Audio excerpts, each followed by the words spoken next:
அனைத்து இந்திய அண்ணா திராவிட முன்னேற்றக் கழகத்தின் தலைவியாக, நாளைய முதலமைச்சராக, நம்மளுடைய மக்களுடைய அனைத்து பிரச்சனைகளையும் ஒவ்வொன்றாக தீர்க்கக்கூடிய ஒரு எளிய மகளாக இன்றைக்கும் கேட்டறிந்து கொண்டு அதற்குரிய திட்டங்களாக வடிவமைத்து கொண்டிருக்கிறோம்.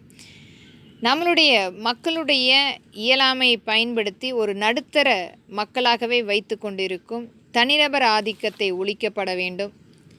அனைத்து மக்களுக்கும் ஒரு சமமான நிலை கொண்டு போய் சேர்க்கப்பட வேண்டும். இன்றைக்கும் சம்பளத்தை வரி நீக்கம் செய்யாமல் மக்களிடத்தில் கொண்டு போய் சேர்க்க வேண்டும் என்பதற்காக முழுமையான ஒரு திட்டமாக தமிழகத்தில் உள்ள அனைத்து பணியாளர்களுடைய அந்த அமைப்பை ஒன்றிணைந்து சங்கமாக ஏற்படுத்தி அவர்களுடைய சம்பளம் முழுமையாக தமிழக அரசின் நேரடி கட்டுப்பாட்டில் வங்கி கணக்கில் கொண்டு போய் சேர்க்கப்பட்டு அவர்களுக்கு முறைப்படுத்தப்பட்ட காப்பீடு, சம்பளம், வேலை நேரம், அவர்களுடைய ஓய்வூதிய திட்டம் அனைத்துமே முறைப்படுத்தும் சட்டமாக இயற்றப்படும்.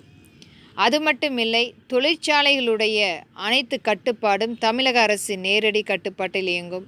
அவர்களுடைய அந்த உற்பத்திக்குரிய விலை நிர்ணயம் கண்டிப்பாக அரசாங்கம் செய்து கொடுத்து ஒரு சுழற்சி முறையாக தமிழக அரசின் நேரடி கட்டுப்பாட்டில் வந்து அதற்குரிய விலை நிர்ணயம் கண்டிப்பாக அரசாங்கம் மட்டுமே செய்து கொடுக்கும். அதன் பின்பு அவர்களுடைய வர்த்தகத்தை மேலோங்க செய்யவும், அது மட்டுமில்லை, இன்றைய உணவுப் பொருட்கள் அனைத்துமே முறைப்படுத்தாமல் மிகப்பெரிய ஒரு ஆளுமை சக்திகளாக செறிவூட்டப்பட்ட நஞ்சாக அனைத்தையுமே முறைப்படுத்தும் திட்டமாக இத்திட்டம் அமலாக்கம் செய்யப்படும்.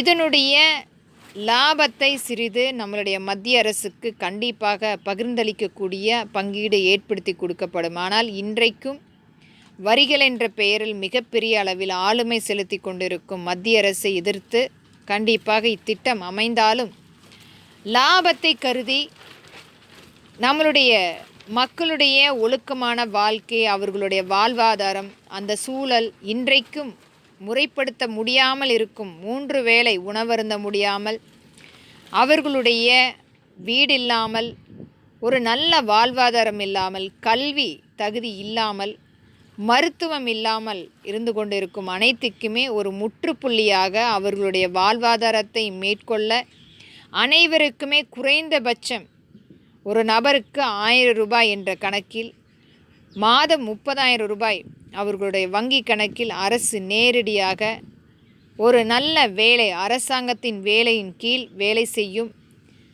அவர்களுடைய குடும்பத்தை காப்பாற்றும் ஒரு நல்ல தீர்க்கமான பாதுகாவலன் சட்டமாக இன்றைக்கும் எண்ணற்ற பெண்கள் சில நிறுவனங்களில் பாதுகாப்பின்றி முறைப்படுத்தாமல் அவர்களால் சொல்ல முடியாத அளவுக்கு வன்கொடுமைகள் நடந்து கொண்டிருக்கின்றன. இது மாதிரியான திட்டங்களால் முறைப்படுத்தப்பட்டு மாற்றி அமைக்கப்பட்டு நம்மளுடைய அரசாங்கத்தின் நேரடி பணியாளர்களாக நியமிக்கும் போது பெண்களுடைய பாதுகாப்பு நிர்ணயம் செய்யப்படும். அது மட்டுமில்லை, இன்றைக்கு தமிழகத்தில் என்னென்ன நிறுவனங்கள் இருக்கின்றன அதற்குரிய ஆய்வுகள் கண்டிப்பாக எடுக்கப்படும். ஒரு தனிநபர் ஆதிக்கம் மிகப்பெரிய அளவில் ஊடுருவி மக்களை அச்சுறுத்தி கொண்டிருக்கும் அனைத்தையுமே ஒழுங்குபடுத்தும் முறையாக இந்த திட்டம் அமலாக்கம் செய்யப்படும். அது மட்டுமில்லை, தொழில் நிறுவனங்களோடு தமிழக அரசு கூட்டமைப்பு தொழிலாக அமைத்து மிகப்பெரிய ஒரு வர்த்தகத்தை ஏற்படுத்த வேண்டும்.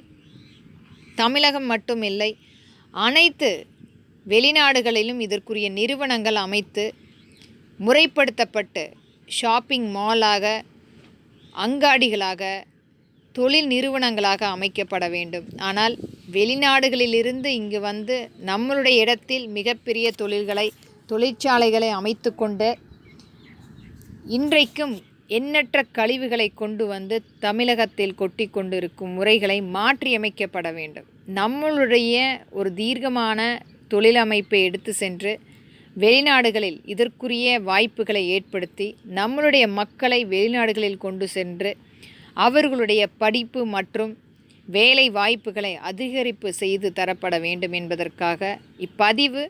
இது கண்டிப்பாக என்னுடைய ஆட்சியின் போது முறைப்படுத்தப்பட்ட சட்டமாக, மக்களுக்குரிய சட்டமாக, இது மத்திய அரசின் நேரடி ஒப்புதலோடு கண்டிப்பாக இச்சட்டம் இயற்றப்படும் என்பதை திறன்பட வலியுறுத்துகிறேன். நன்றி.